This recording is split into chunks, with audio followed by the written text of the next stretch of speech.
De klok in Jesterlittens slacht 12 uur als het echtpaar Yassine onderwijs is naar de basisschool in het dorp. De Syrische vluchtelingen hellen haar bij de jongste band op, Omar en Hala.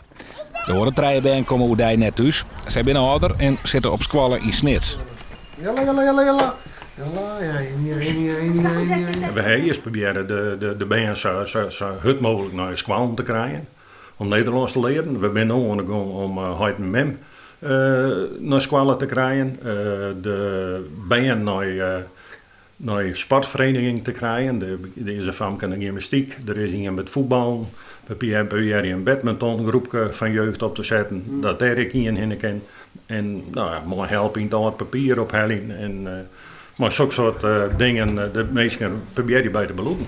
Zo'n 3 weken hier in het centrum van het dorp een huis dat door inwoners van Jesterlittens en de Tjerken voor haar kocht is. De 4 initiatiefnemers willen samen inlitten wat een Liedsdorp van vluchtelingen betjutten kan. 4 wij de meesten staan erachter. Er wordt altijd verschillend doordacht.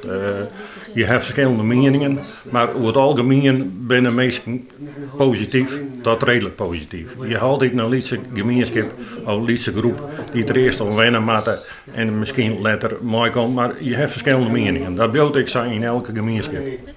Perilien wen het gezin Yassine nog in de miljoenenstad Aleppo. Maar haar huis werd plat bombardeerd. Ze vlechten rennende wijs naar Turkije en stapten op een bootje naar Griekenland.